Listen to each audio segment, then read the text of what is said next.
Welcome to A Voice for Creators. I'm your host, Daniel Norton. Today I want to talk about basically a pretty old blog post. It's by Paul Graham, and they talk about the idea of schedule.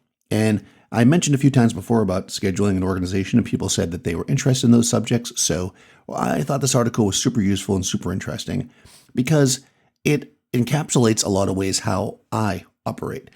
Paul, at least at the time of writing this article, was like a venture capitalist or something, which is not at all what, or a programmer or something to that effect. Not at all what I am, obviously. But the idea is that there are different types of schedules. The maker's schedule, which is something where we need to block things off in large chunks.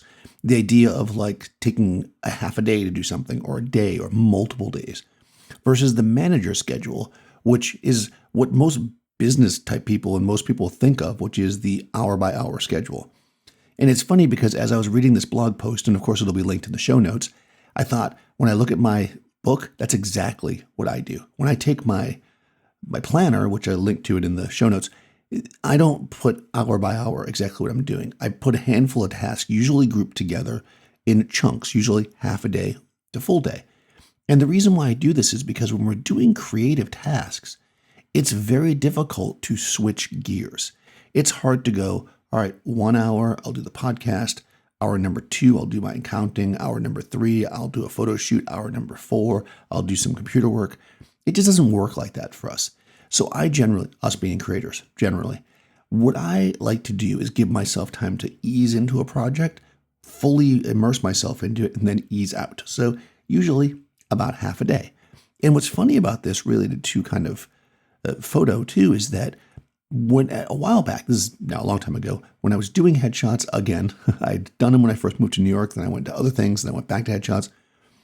At first, I noticed that a lot of people were everybody was doing digital at that point, and they were doing number of images and how much time, and I was looking at what people were doing, and I noticed that most of the people that were the more high end, for lack of a better word, headshot photographers, did not do it that way. They didn't say number of pictures. They didn't say 2 hours or get in and out quickly or fastest headshots. What they usually did was they blocked out half to a full day for a headshot session. And you might say, well, geez, how do you make any money? Well, they charged a lot for it. And I felt like that was a better way for me to operate. Partially because I think that in the scheme of things, you want as much time as possible with somebody. You will almost never use it, in my experience. When I used to do headshots, I did half days, which is 4 hours. And very few people stayed beyond 2.5 hours. Or I should say, very few people shot for more than 2.5 hours. Sometimes it took an hour to get comfortable, to get into it, to have a cup of coffee, to talk, to hang out. Sometimes they stayed for an hour after. And that was the great part about it. They knew that when they came to my studio to work with me, they weren't going to be rushed. I was going to give them all the time that they needed to make the best possible shot. I would look at I've talked about this before, we'd look at the pictures with them after. Nobody ever left the studio going, oh, I hope I got good shots. They left knowing they had shots they loved. And that's because I was able to give them all that time. Can I shoot a great headshot in half an hour? Could I shoot 50 corporate headshots in a day and bust them out? Have I done that?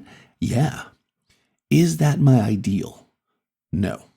Because for me, I want to be able to, again, ease into it, set up the lights, talk to the people, get the information from them, get a feel for them, the conversation. Then the shoot builds up.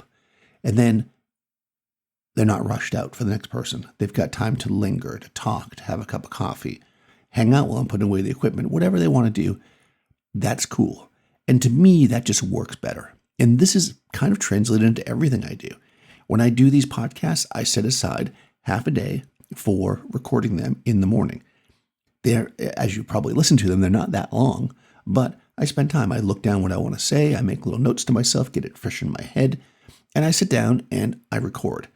Could I sit down for 20 minutes and break out a quick podcast? Sure. And occasionally I have done that, not on this podcast, but on my other podcast. If you don't know, I have another podcast. I have a podcast that's about gaming, basically.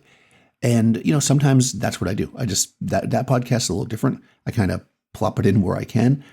When I actually need to put the thought into something, I want to give myself time to do it.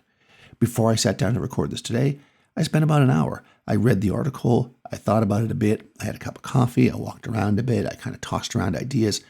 And all that together, blended together, gives me the ability to stand here and just talk about it.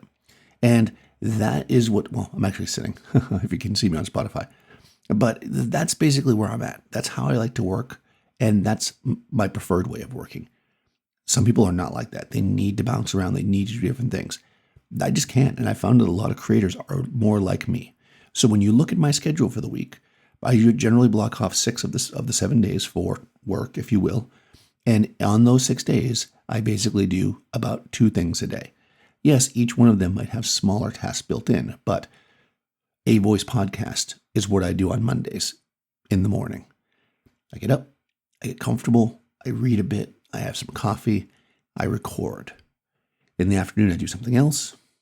Tuesdays, I do another thing. Wednesdays, I do another thing. And this is basically how my schedule is broken down.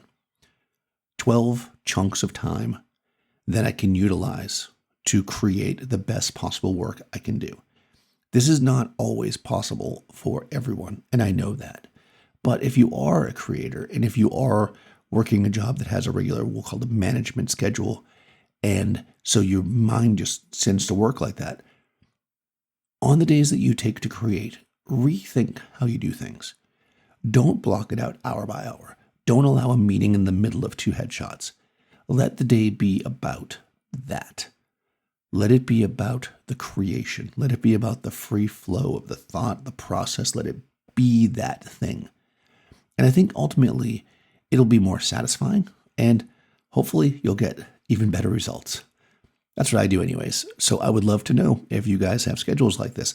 Let me know. You can reach out to the show by emailing me, daniel@dnphoto.com. You can also join my Discord server and reach out to me there. You could send a voice message if you want me to play it on the show. I haven't said that in a while, but you sure can do that if you like. Any way you want to reach out to me is totally fine. Check the show notes.